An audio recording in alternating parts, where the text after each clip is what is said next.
Good afternoon, Coach Kelly here with a very special guest, Mitch Edlin. Mitch and I have known each other now in this season of life for a little over 5 years. I work as a fitness professional at Lifetime North Dallas, and he is one of our beloved members. But we put two and two together where we were both at the same place at the same time back in 2010. His church hosted, actually, his pastor, Keith Craft, hosted a leadership conference in downtown Dallas. And let's just say that I had the cheap seats, but Mitch had the unique pleasure of hosting the keynote speaker, the one and only John C. Maxwell, who is foremost authority on leadership on the planet. And so we figured out that we were both in the same place in a conversation not too long ago. But I had him on or I'm having him this afternoon on my corporate wellness show because he is a serial entrepreneur. He is a big time fitness enthusiast, has been for his whole life, and he is a follower of Christ. He has a very unique perspective, and I know he's going to have an encouraging word, and I can't wait to hear what he has to share with you. So, Mitch, welcome. Thank you. It's a pleasure being here. Thank you, Kelly. Well, I appreciate it. So, and I'm being honest, he called himself a serial entrepreneur. So, Mitch, at some point you had to make that decision that you didn't want to just, grow up and get a job. You wanted to do your own thing. So, where did that all come about? I guess I've really always been an entrepreneur. When I was a kid, grew up on the farm in Northeast Montana, and you start working on the farm at a very early age. And I remember I must have probably been 5 years old, and I was always into cars, so I was into Hot Wheels and Matchbox, and I was always wanting money to buy toys.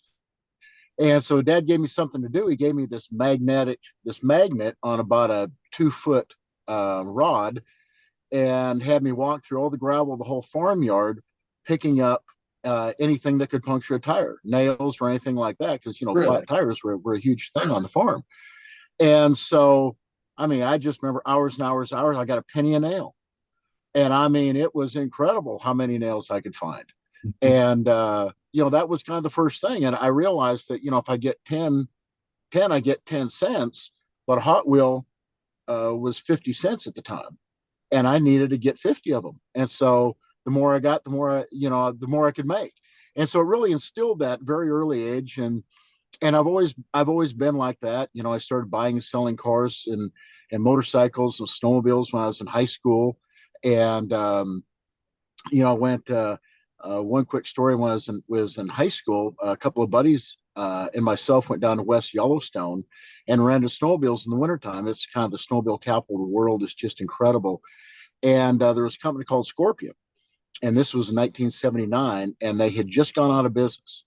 And they still had them, and my friends and I rented these three Scorpions, 440 Stingers, and I brought mine back, and I had broke the suspension. I jumped it and broke the suspension, brought it back to the guy. He said, look, I got to pay for this. How much is this going to be and everything? He said, I'll tell you what. He said, I'll let that go if you'll buy one of my machines. I got a couple of machines still in crates that need to be sold. Well, long story short, I worked out a deal. I bought all three machines still in the crate, brought them back to Bozeman, put them together, and I made $1,000 per machine on Wow. those. And that was a lot of money back then. Yeah. Yeah, yeah, and so having fun on the machines and selling at the same time. And so I've always had that entrepreneur spirit. I had when I was 15, I started along with farming, I started kind of a little side hustle, and I'd go clean out grain bins for farmers, because you'd get all the grain out and you'd still have a flat bottom in there. And so there'd still be a few bushel, 5, 10 bushel in the bottom that they couldn't get, that they could have got. They just didn't want to take the time to do it.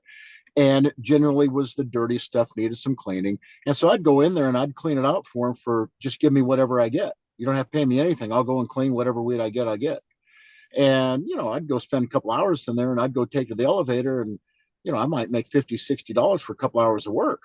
It's Really. back when minimum wage was less than $2, so it was just that spirit that kind of always got into, and I've always had that my whole life. And so my belief has always been that a job is a great thing to have, to fall back on in between businesses. But ultimately, you got to be your own boss. And I at a very early age, I started studying successful people at 19 years old. I started getting into books and reading books on successful people and trying to figure out how to be one. My life was farming and cars, building hot rods and farming. And by the time I was 19 years old, both of those, it was obviously weren't going to work. Agriculture was in terrible shape in the 80s. That's when Farm Aid started. That's when Willie Nelson did Farm Aid, trying to bail farmers out around the country because the prices of crops were so low.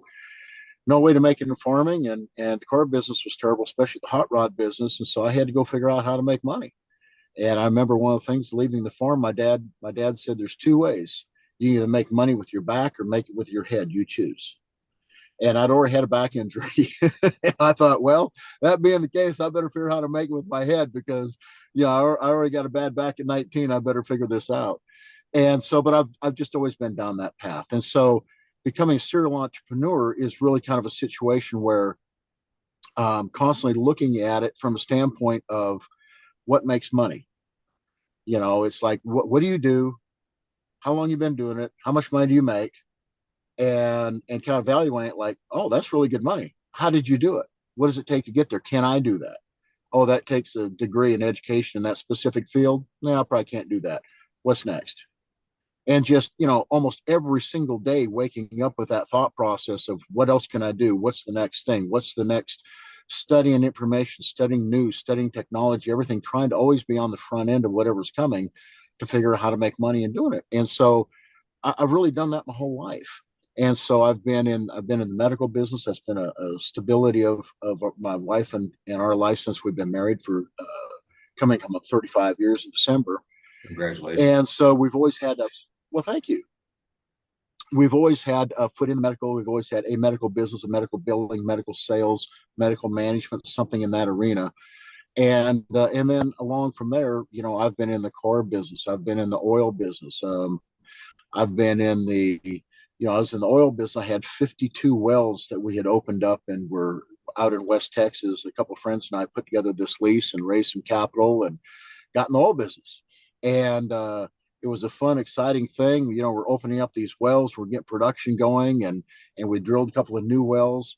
And that's back when oil went to $138 a barrel. Wow. And we were doing great because it was expensive doing what we were doing the way we were doing it. And but our cost of production was about $65 a barrel. So life was wonderful there for a very short period of time until oil went back down to $38 a barrel, and then we were losing a fortune every month. And so that was a short-lived thing. It's like, okay, well, next, what else is out there? Try the oil business. And so it's really kind of been from that standpoint. So through that, I've built businesses and sold businesses. Um, and I've owned and run a lot of different businesses, and some I've done real well. And so I'm one of those guys that I've been really rich, and I've been not so rich, and I've had those ups and downs a few times. And that's one of the things with a serial entrepreneur. For the most part, it's somebody that that believes in taking risk and chances. And that's really, Kelly, the difference. I've been asked before, what's the difference between someone who's a business owner and an entrepreneur? Is that really the same thing? And my response to that is not really. You can be a business owner and just have one business. As an example, I got a good friend of mine I grew up with in high school, and he took over his dad's plumbing business. He does very, very well. He's in Bozeman, Montana, and he's been through the boom, and it's just been an amazing several years for him. But he grew up in it. That's what he did, and he's always done that. And so he's a business owner, but from a standpoint of going outside that he knows and being able to jump into any business, that's not him. And so I really look from an entrepreneur as someone that it's not just about being able to see the opportunity. It's number one, realizing that you got a dream and you want more than you have, and you're willing to take a risk and a chance, and going out there and finding something that fits for you, something that you can do that does make great money, that you can take your time and create multiples of time rather than just being paid for every hour that you do in business. You're able to multiply that. And the more employees that you bring on, the more times you're able to multiply that. In some cases, depends on the style of the business. But at any rate, it's trying to figure that business that really, really works, that can make money, and being able to adapt the abilities and the talents that you have and bring them into any business. And that's really kind of the difference between an entrepreneur. Entrepreneur can get in to do just about anything because they've got a talent set that will work in just about anything. Right. And a business owner may just do that one thing. So of all the things that you've done, I mean, this may be a hard question, but what's your favorite? What's your favorite thing that you've done? You know, I would have to say absolutely one of the favorite things I've done is in the car business, in 14 through 6, 2014, 15, 16 in Dallas. One of my loves is cars, and I was the dealer for Superformance, which builds a replica AC Cobra, and Really? they actually build yeah, and they build the continuation series of Shelby also out of the same plant. And so, being the Superformance dealer, being there was Superformance is also a Shelby dealer, I kind of ended up being kind of the de facto Shelby dealer for a few years for the state of Texas. And that was a lot of fun doing all the Cobra runs and being with all the guys that have grown up and just lived this Cobra life and this lifestyle their whole life. So that was really a lot of fun. And at that point in time, I had a medical company. I did pharmacogenomics, and there was a period of time when that was a good business, very profitable, and in 2016 we were on $100 million run rate with that company week over week, and I had the private jet and the pilot, and had a great lifestyle doing that whole thing. But it wasn't necessarily what I enjoyed. I did it because it made a lot of money. It was a great opportunity, but at the same time, when I had the Shelby business, the car business, I enjoyed that a whole lot more, even though it really didn't make any money. It was just a lot of fun. So, and this is But just a side question. How powerful, what kind of engines did those cars have? I mean, like how many horsepower? so yeah, you're talking about a 2,800 pound car with 525 horsepower. Good So gosh. yeah, so I was using the Shelby engines, 427 all aluminum small block, that came out of Shelby factory, 525 horsepower. Wow. And then we'd put that into that little 65 AC Cobra chassis, which weighs at maximum 2,800 pounds. And yeah, just an absolute rocket ship. Loud, obnoxious, rough riding. No air conditioning. I mean, it was just what we used to refer to as a man's car. Because it no power steering. You had to be able to manhandle this, and just a blip of the throttle, and you could be sideways in a minute. And that's just the type of vehicle I love right there. Did you see the movie Ford versus Ferrari? Oh, absolutely.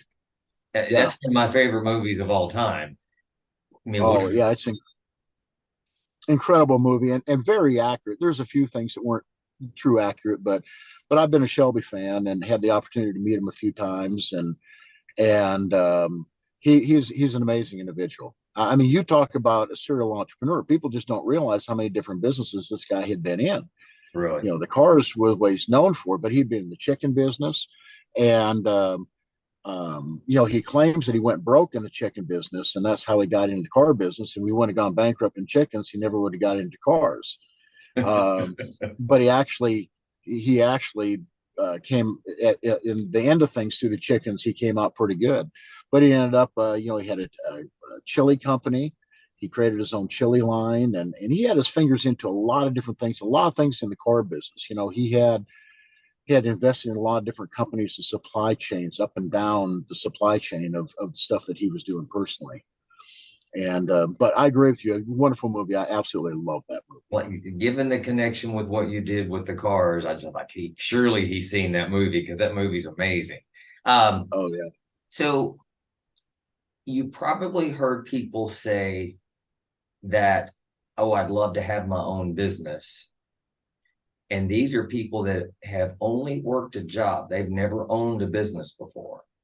So what do you think is one of the biggest misconceptions that someone sitting on that side of the fence, they've always been a job holder, They want to do their own thing. What do you think is one of the biggest misconceptions that they have of what it would really be like to run their own business or to do their own thing?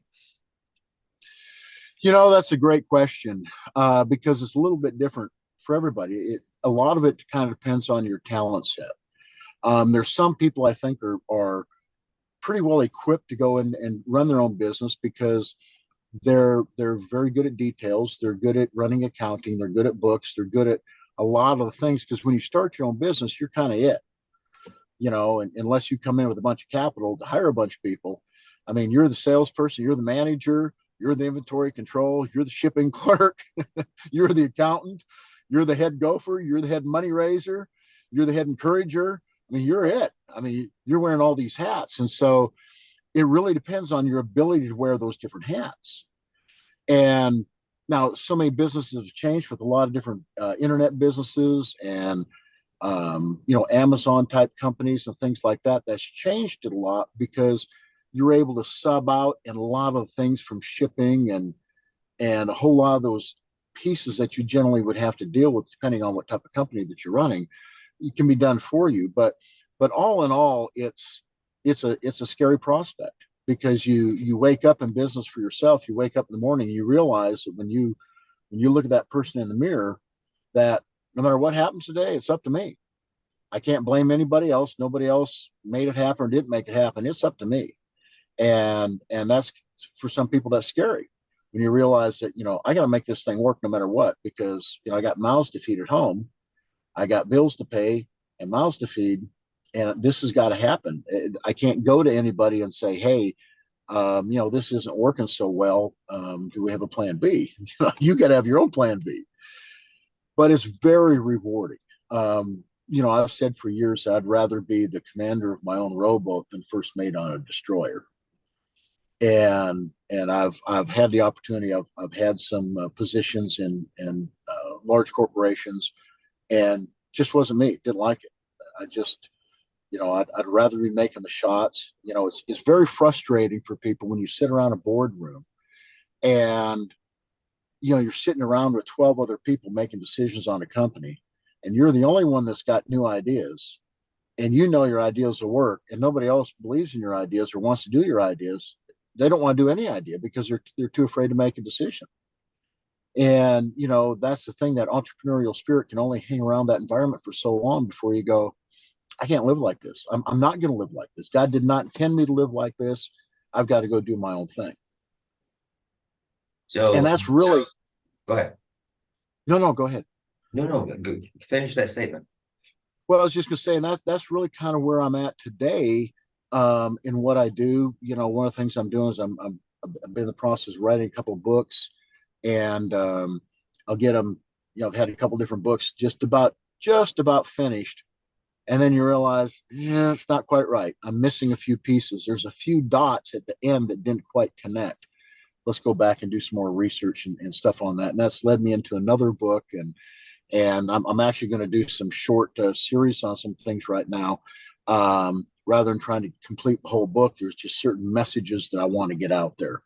And so I'm going to start doing a series of 15, 20-minute messages again. I had a podcast a few years ago called Awaken the King, and really enjoyed it. And it was a message that I had for a season. And now, being in a different season, I've got a little bit different message. And that's really what I do now in working with people is, everybody's a coach, everybody's a consultant, and I'm in a little bit different space from that standpoint of, I guess I've learned how to do business different, right? So I kind of start with this. I mentioned I'm a serial entrepreneur. And one day I was in prayer, and God put this on my heart. He said, you're not, that's a wonderful term that you give yourself, but you're a money chaser. That's what you do. You're a money chaser. You just got to admit it. And I'm sitting there, my thought is, well, is this bad? Well, no, it's not bad, but it's not best. And so really digging in the word, really studying, and especially in the New Testament, what Jesus was teaching and how the kingdom operates. And so in the last several years, with I've had an opportunity to just spend tremendous amount of time in the word, hours and hours a day, studying the word, and studying people that of faith, people that have done amazing things with signs and wonders over the years. I've gone back and found these people, and I've studied them, and how they saw things and how they viewed the word, and how their thought process of what Jesus was saying was so much different than what you hear from most pastors today. And the difference is they're out doing it. They're laying hands on the sick, and they were recovering, and not just talking about it, they were doing it, and they were teaching it. And so their whole thought process of how the kingdom operates and how it operates by faith is different. And so being an entrepreneur, once I started understanding and learning that faith for healing, and understanding that's real and that's for us today, and then I started looking at from the standpoint of from the finances, what exactly, what is the word saying about finances? And you've got, there's just so many coaches out there that are teaching people, this is God's way of doing business, this is the kingdom's way of doing business. And in my opinion, it's great structure, as far as being honest and generous, and being doing business the right way, but still not really doing kingdom business. It's still really kind of being in the world and not in the kingdom, and operating how Jesus taught us to do. And so I've really been taking that and applying that, and I've applied it to my own life, and I've been applying it to other people's lives from a standpoint of this. God wants us to be successful. There's just no question about that. But he wants us to be successful for a purpose. There's a reason. And it's so that we can do good things with our money. The amazing thing that, the story in that so many people have heard about King Solomon. And, King Solomon was the wisest and the wealthiest man there ever was and ever will be. And the interesting thing is that you'll hear people recap the story, the biblical story, where God came to him in a dream and asked me for whatever you want. And he asked for wisdom. And God was so impressed that he asked for wisdom that he said that, I'm going to give you riches and honor way beyond what you could ever imagine. Well, the problem is that's not accurate. It's somewhat accurate, but it's not completely accurate. The word actually says it this way, that he didn't just ask for wisdom. See, God was not surprised that he asked for wisdom, because when you read Proverbs 4, he says that when I was still a young boy, tender in my mother's, I'm paraphrasing this a little bit.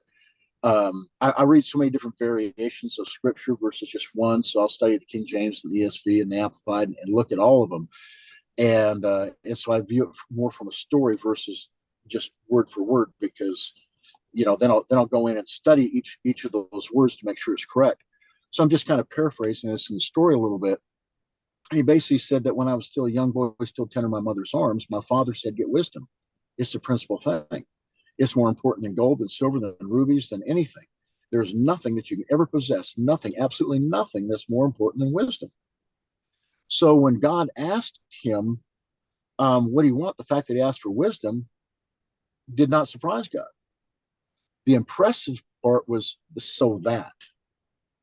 See, he said, God, give me wisdom so that I can rule this expansive group of people. For who could ever rule this group of people without your wisdom? And so God said, because that you've asked for wisdom in order to rule my people. You did not ask for it. So what God is saying is, I'm not impressed that you asked for wisdom. I'm impressed that you didn't ask for wisdom for yourself. It wasn't about you. It was about take care of my people. And so it's that different thought process, it's that different heart there. And so my point there is that God wants us to be wealthy. He wants us to have amazing wealth. But there's that so that you can do the right thing, so that you can take care of my children, so that you can take care of the homeless and the elderly, and the orphans and the widows and the sick, and advance my kingdom, and get the word out, and let people know that I am God, and that Jesus is the way. And so with that, that's kind of been in the last 20 years of my life, that's really been my mantra, is advancing God's kingdom by being a king. Well, then in the last several years, as I've really studied and studied and studied, really trying to understand more about the kingdom, how it operates, what I've learned is that really for what I've done most of my life, I've done wrong. And that's what God was putting on my heart was, you're chasing money, and you don't need to chase the money. You need to chase me. And I've given you everything that you need. So you have enough. And so the bottom line is this. I believe that God gives us our dreams. The word says that everything good and wonderful comes from God, the Father above, the Father of lights. And God gives us our dream. And God has given us all ability and a talent. The word says that we all have a talent. In other words, to use that talent to serve our brother. And so we've all got a gift, and we've all got a dream. And the gift that God gave us is enough if we'll apply it to get that dream. In fact, in Proverbs, it says this, it says that your gift will seat you before kings, or will set you before wealthy men, depends on which version you're reading. And a lot of people have looked at that from almost like a bribe standpoint, like it's your gift. If you give gifts, it'll set you before important people. But it doesn't say gifts; it says gift. It says your gift. It's very specific in the Greek, and it's your gift. So when you take the gift that God has given you, and you apply your passion to that gift, and you work that gift, not only will it get you your dreams, but it'll set you before kings. That's how important it is. But what happens is that so many times that we look at and we say our gift is just not enough, and I got to do something else. It's like the person that wanted to be a pro basketball player their whole life. They go to college, and along the way, someone said, you better get a degree, you better get something to fall back on. So they get an accounting degree, and they can't stand accounting. And they go out there and they play basketball, and they hurt their leg, and now their career's over, and so they spend the rest of their life being an accountant, going, man, it's a good thing I had this. It's like I can't stand it. Life sucks. I can't stand being an accountant, but at least I can feed myself. And they live this life of quiet desperation. Well, the reality is that basketball was the passion. That was their gift. Well, I understand they hurt their leg, and they couldn't play anymore, but what else could they do?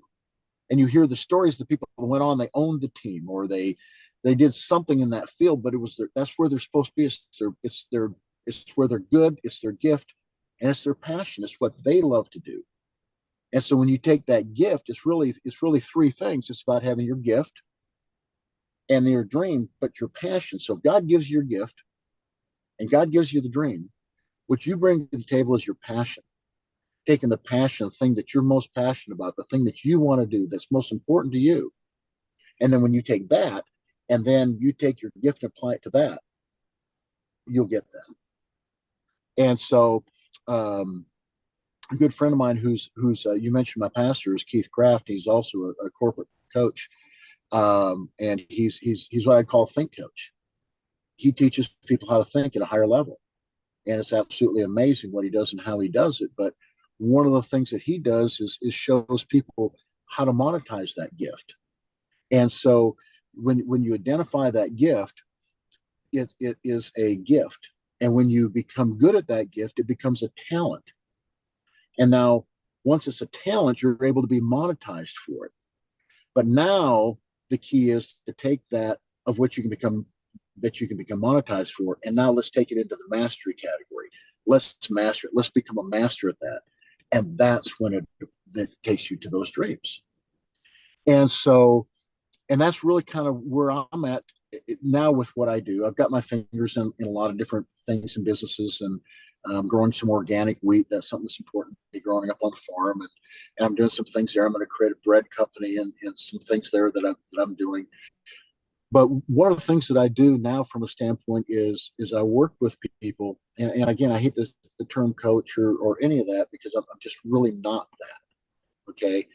What I do is help people figure out what they're supposed to be doing. And so what will happen is I don't advertise, I don't do anything, I don't have a structured business. God just sends me people out of the blue, and people call me and go, hey, I heard about you, and I'm just supposed to have, I don't even know why, but we're supposed to have lunch. We have lunch with me. I say, sure. And then the conversation, come find out that that's what's happening in their life is there may be a very high income person. They might make $100,000, $200,000 a month or even a week, but they're on this treadmill and they're running. They've been given everything they got. And for whatever reason, they know the treadmill is about to burn out. The business is about to come to an end. The industry's changed or whatever that may be. Or they've just, for whatever reason, something's happened. They can't do it anymore. And so, but they've had this lifestyle, it's very high income lifestyle. And so the first thought process is just like I've done my whole life is that, okay, this engine just burned out. I need another engine. And I'm at $60,000 a month right now. That's what I need to exist. And so this engine's gone and I need a new engine that I can ignite real quick and get me back to 60,000 right now. And that's the thought process of an entrepreneur. And again, I've lived my whole life that way from that standpoint. And but now when you start to realize that it's not about that, it's not about chasing the money.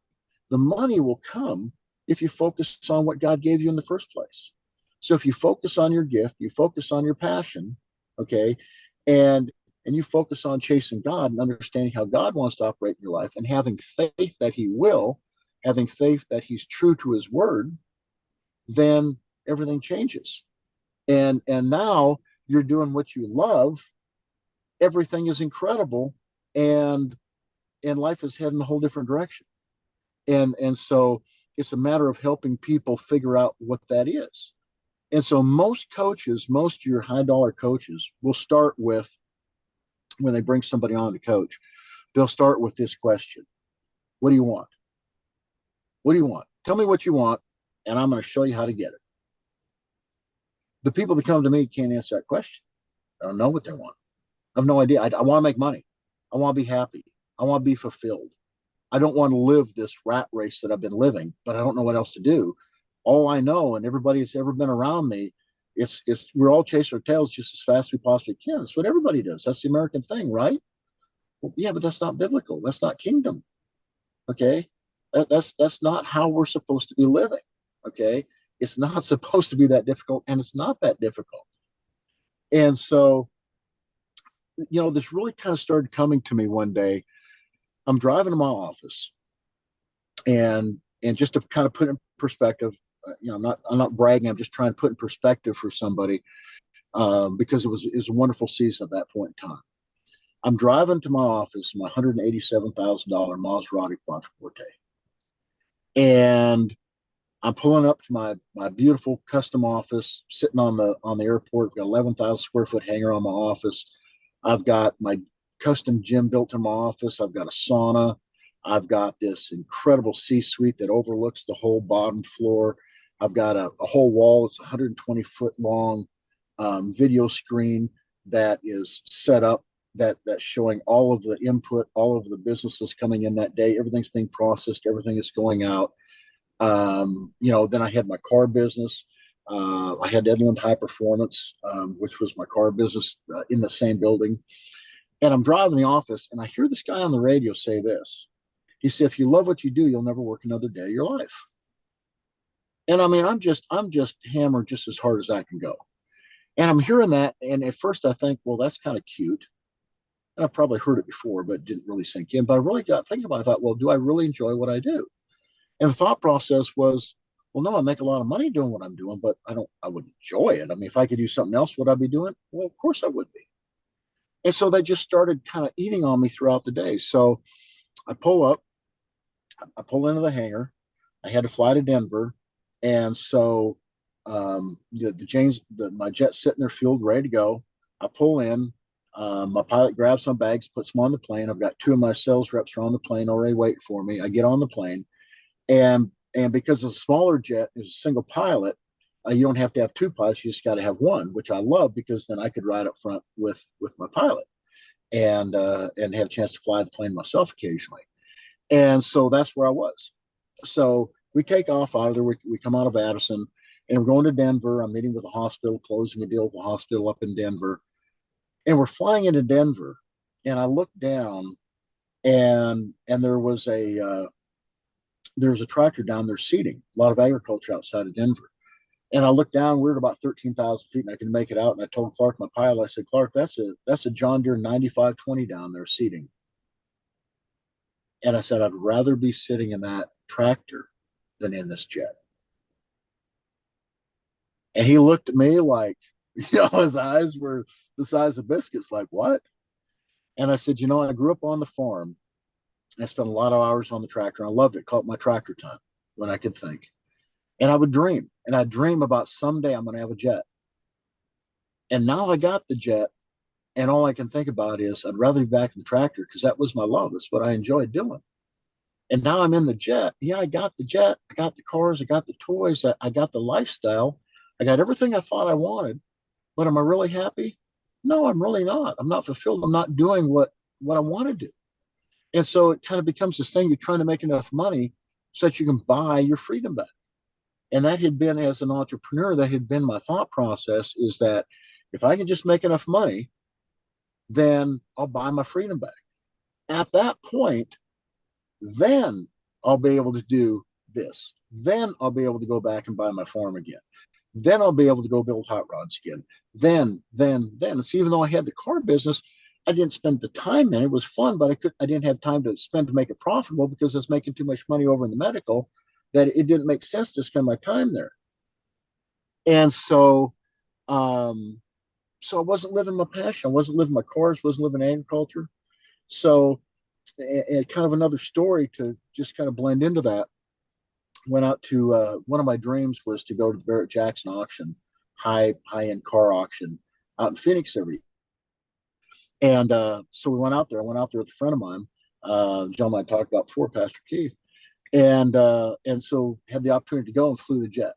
And so, I mean, that was a dream. That's a bucket list thing to go to Barrett Jackson and fly your jet there. I mean, that was a different experience, I'll tell you. And so we're there, and that's my world. And so we get back on the plane. We're flying back, and Keith says to me, he says, you got to be doing something in cars. You're just missing it. He said, we're talking to a guy that spent 5 years of his life building this car. He knows it intimately, and you're telling him things about the car that he didn't know. You got to be doing that. Now, here was my response to Keith. I said, yeah, but none of those guys flew there in their own jet.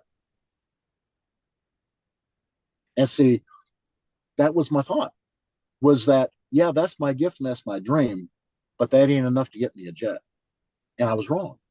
I was completely wrong in that thought process. And so now what I realize is that, yeah, when you do your gift, you do your passion, it will open up the door. You will get your dreams. And on top of not just having your dreams, you're going to be fulfilled and satisfied in doing what you're doing. And so that every day when you wake up, you're not working. You're doing what you absolutely love. And then you'll never work another day of your life. And so that's kind of what I do now.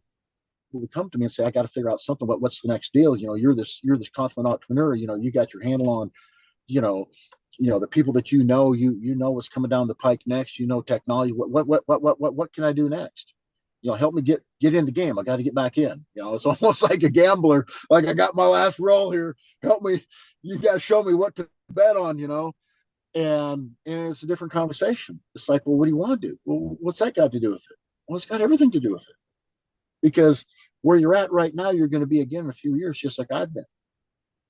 You get in a deal, you got to roll for a while, and then the roll's over, and then you go do it again. You do it again. You do it again. Pretty soon, you're either too tired to do it, you don't have enough money to do it, or you just can't find the right opportunity to do it. And that's when you realize that, I've been climbing the ladder of success my whole life. And like Zig Ziglar said one time, so many people climb the ladder of success to get to the top just to find out that the ladder was against the wrong wall. And I found that to be true in my own life. And so just to kind of recamp the period since the last 21 years, I've been charging hard in business. I've been having a philosophy of the king, and that is go out and make a place, bring that money back to God's kingdom, and do the right things with it. And that's what I've done. That's what I've preached. That's what I've taught people to do. But where the challenge was I was teaching them to do what I was doing. I was just go chase the money. And then when God got a hold of my heart in that area, he said, no, that's not what I intend for you to do. See, the word says that God says, I'm your provider. You're not the provider. And so if you want to be a provider, good luck. But if you got enough faith to believe that I'm your provider, then you just follow the pattern and do what I told you to do. Well, what did Jesus teach us to do? He said, be a servant.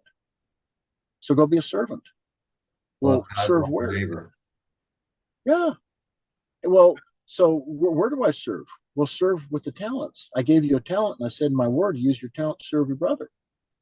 And so go do that and be really good at it.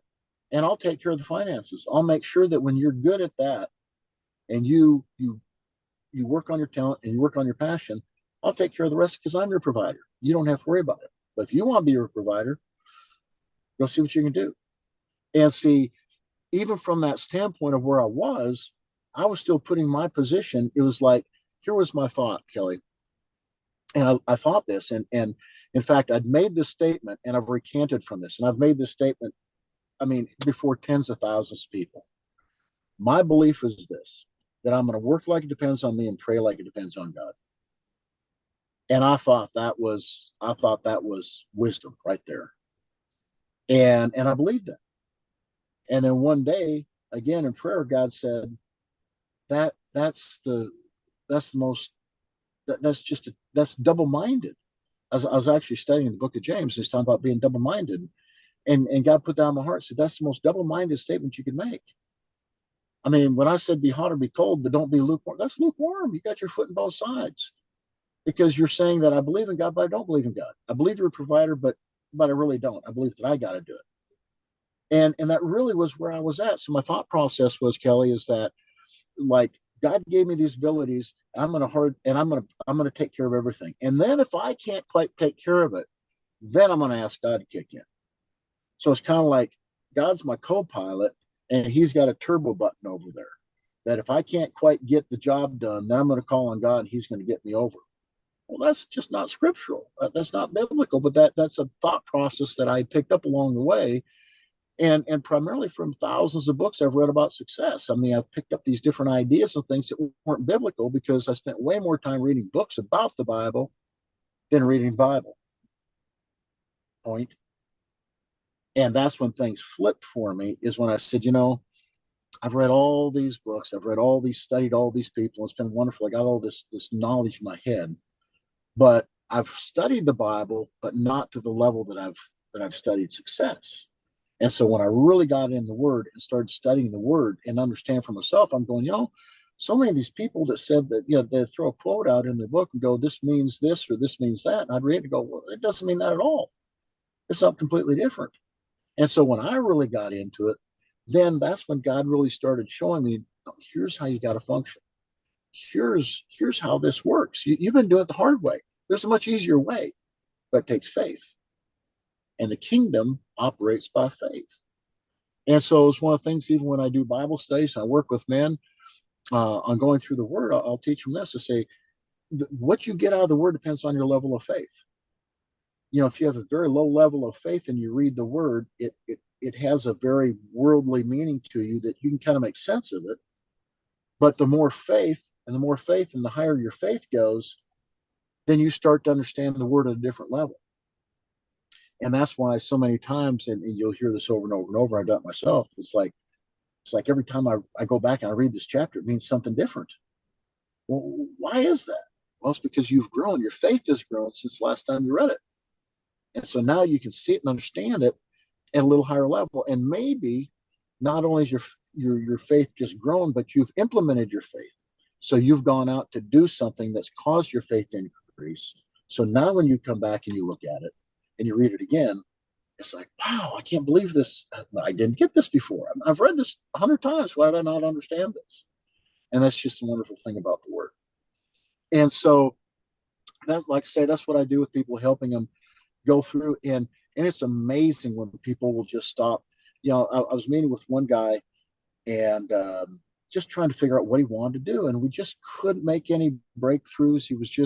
He's in sales, very generic. And I finally just said, look, okay, forget about money. Forget about money. If you could just do anything you want to do right now, what would you do? Money doesn't matter. You're independently wealthy. We're going to leave this restaurant and you can go spend the rest of the afternoon and do whatever you want to do. Well, so he goes, well, wow, I mean, if that was the case, he said, I'd hop on my longboard, put my headphones on, listen to praise and worship music, and I'd go on my longboard, longboard. So, yeah, longboard, skateboard. Well, so in our conversation, come find out he was a championship skier. Right. So the guy surfs, he is a championship skier, he does longboard. This is his passion. I said, well, why aren't you doing something with that? Well, you can't make money in that. There's no opportunity there. Oh, man, you're so wrong. You're so wrong. I can show you people, I can show you how to make $1 billion in that, whatever it is. But that's what you got to be doing. That if that's where your head is, that's where your thought is. Okay. And I mean, you've obviously got a gift. You've got trophies. You've already proven that this is a gift. And you're now telling me that it's not just a gift, it's a passion. And I'm telling you, that's your path. Whatever else you're doing, you got to stop that and you got to focus on this. And whatever dream God has given you is going to come through this process.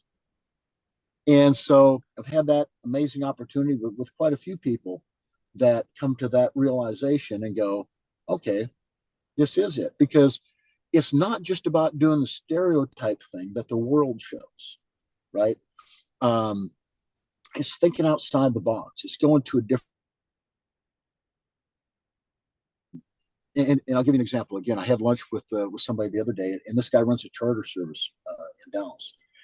Very successful, manages about 20 planes for clients. Some of these planes they put out charter, and he does charter with them. We're talking about business, where it's at, how it's going, and so a friend of mine has a plane with him, and he charters it, and we're wanting to increase the charter business.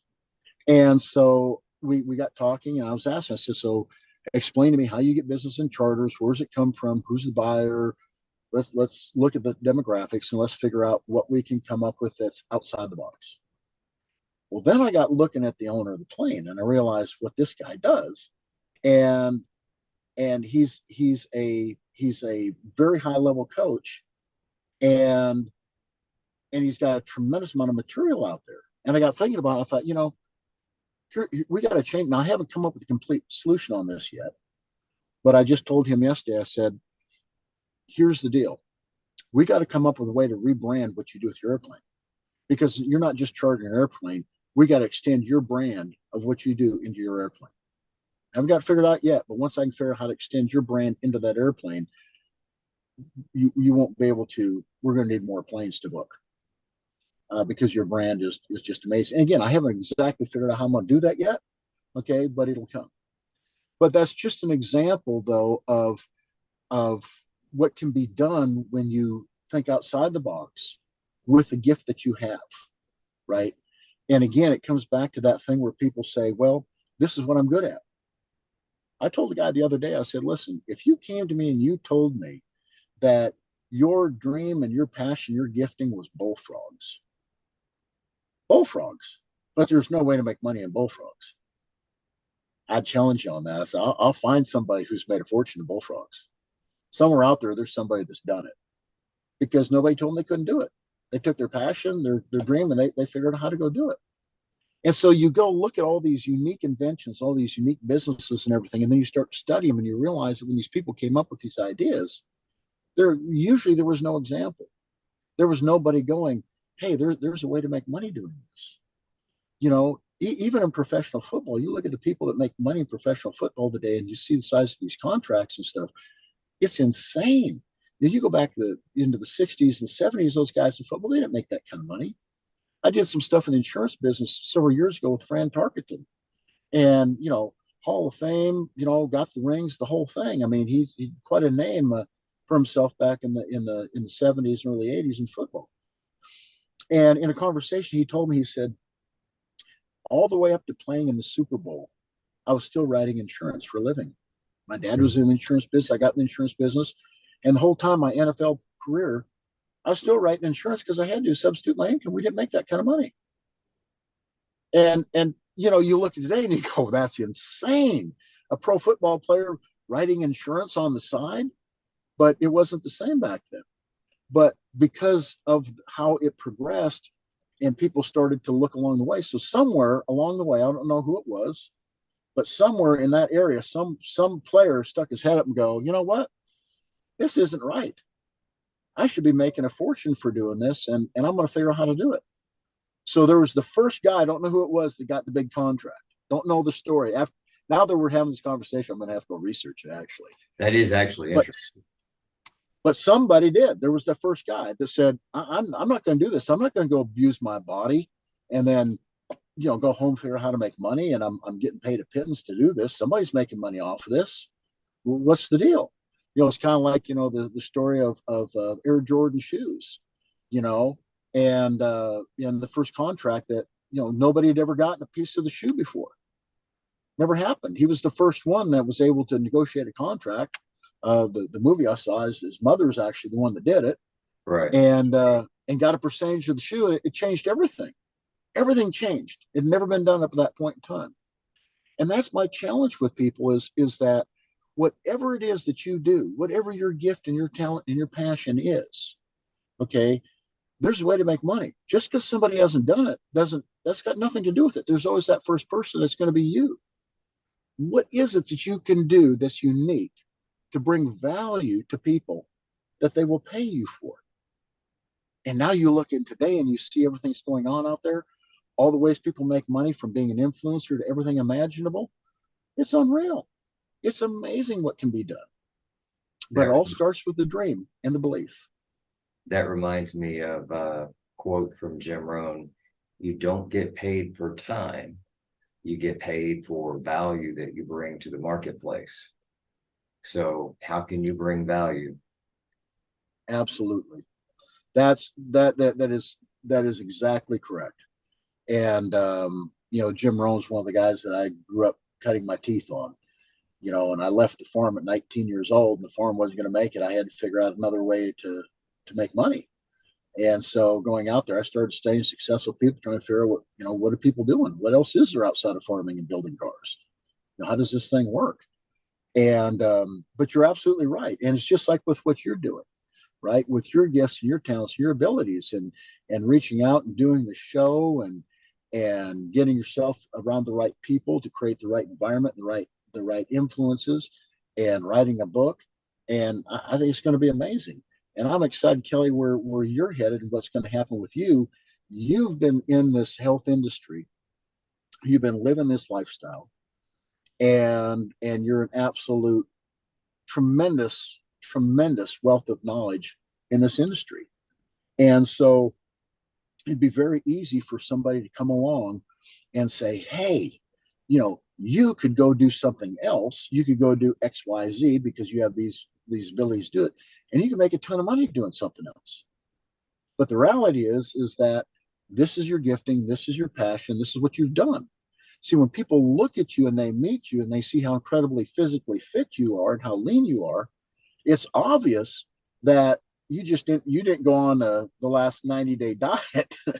It's obvious you've been living this lifestyle for a long time, and it's a passion. And then when they get into the conversation with you, it becomes very apparent that you're an absolute guru in this industry. And so then, like you did, you look around and go, okay, rather than I'm a trainer and I'm a great trainer, but what else do I bring to the table? How can I expand this? Let's write a book. Let's write a series of books, right? Let's do a show. And who knows? I mean, the world is your oyster at this point. I can't wait to see what you come up with next.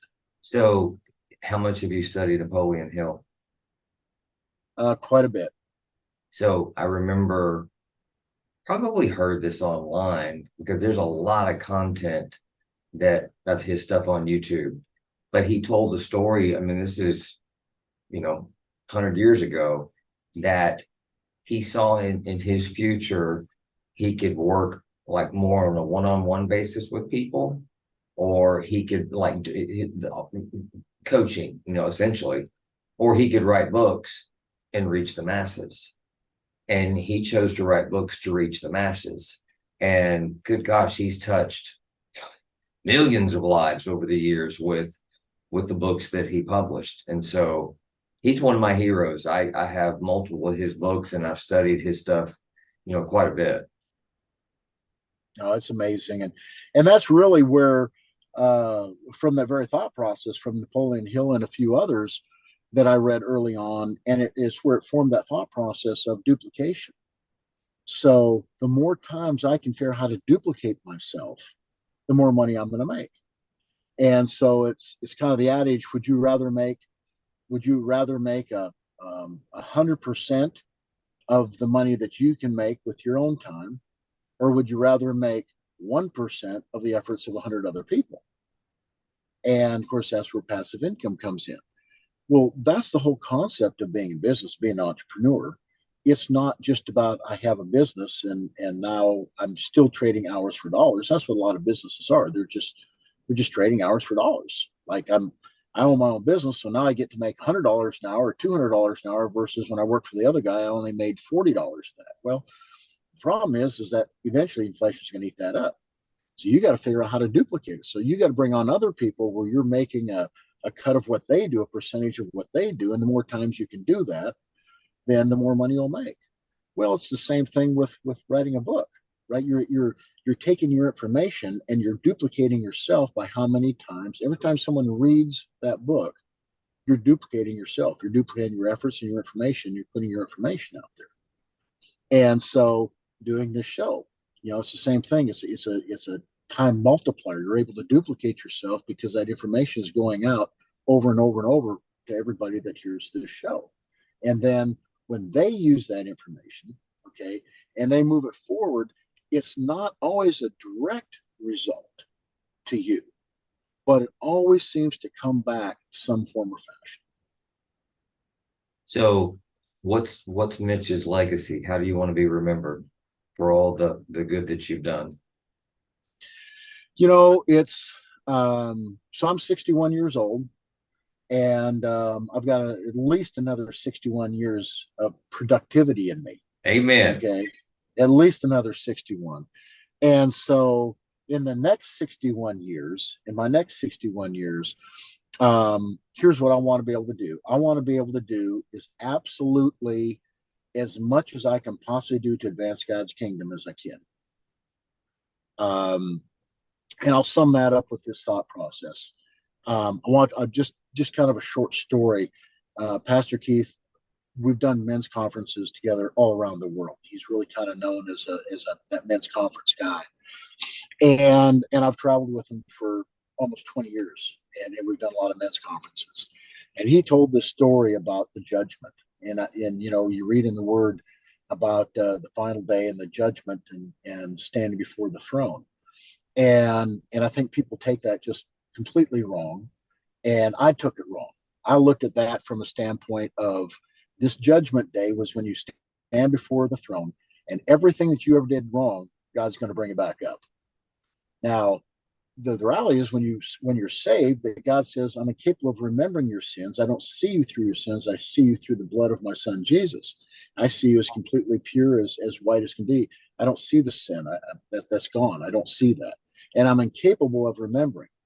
But like in my mind, I'm thinking, well, he got his memory back. And not only is he going to talk to me about every sin I ever did, he's going to play the video. So everybody out here in heaven's watching this big auditorium, and God's playing the video of everything I ever did wrong in my life. And I'm going to be judged for my sin. The word doesn't say that.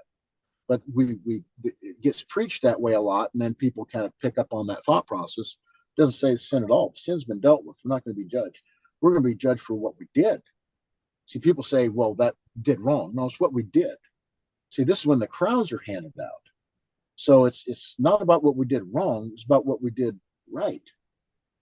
And so Keith said, this isn't biblical, but this is my view. This is my perception of how I think it's going to be. And here's the story he told. He said, so God's sitting there and you're standing before God. And he says, in my right hand, in this right book, in this book was the dream that I had for your life, what I wanted you to accomplish on earth. It's my book of dreams for you. And in this book, you'll see that you're born at this exact time for a reason. You're born to these parents, good or bad, but it's for a very specific reason. You had these relationships in your life for a reason. This happened and you married this person, and all these things have happened for a very specific reason to get you where I wanted to go. And now these are my dreams. I had this dream that you would accomplish this and that you would do this and that you would do this to advance my kingdom on earth. And these were my dreams for you in my right hand. Now, in this book in my left hand, this is what you did with your life. Let's compare. And that just left such a mark on me because it's not, you're already in heaven. Okay. So it's not, you're there, right? But it's like, how well did you do? So like growing up, I had amazing parents. I always tell people if I'm screwed up, you certainly can't blame my parents because they were amazing. And but like with my dad, I would do things, I would get in trouble like anybody growing up. And I would take the punishment, whatever it was. And I'd weigh it out. You go, I know what the punishment's going to be. Am I willing to? Yeah, I'll do it. But if my dad ever said this, I'm disappointed in you, it crushed me. It just crushed me.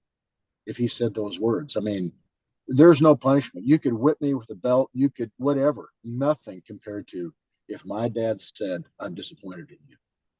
That was the ultimate.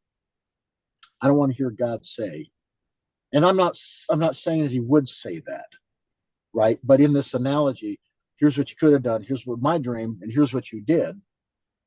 You know, my thought, you're either going to hear, well done, good and faithful son, or you're here, I'm a little disappointed. I was hoping you did better. I don't want that to be the case.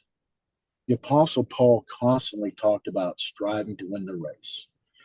And he said this. He said, I could do these things. I could do whatever and be forgiven. But why would I do it if it didn't profit me? Well, what he's talking about is profit in heaven. He's constantly seeing the future. He said, everything I'm doing for a reward in heaven. And there's going to be rewards in heaven. Jesus told us that. That's why he told the guy that was asking, what do I got to do to heaven and go to heaven? And he said, he was Jewish. He said, follow the law. He said, well, I've done all these things since my youth. And Jesus said, well, one thing that you still miss, sell everything that you have to the poor, distribute to the poor, and come follow me. And he wasn't willing. But he says, if you do this, you'll have riches in heaven. So we know that there's riches in heaven. We know that there's rewards, there's crowns being, and what's going to dictate that? Okay, I'm not the scholar. I can't go through and tell you exactly what that is, but I can definitely tell you that there's a prize, there's a reward, and I don't want to be lacking. And so the question is, what's my legacy? What's next? I run for that prize. That's what the next 61 years of my life is about. Amen. Stand before God and hear, well done, good and faithful son. Doesn't get much better than that. Well, Mitch, thank you for your time, my friend. It is my pleasure. It's my honor.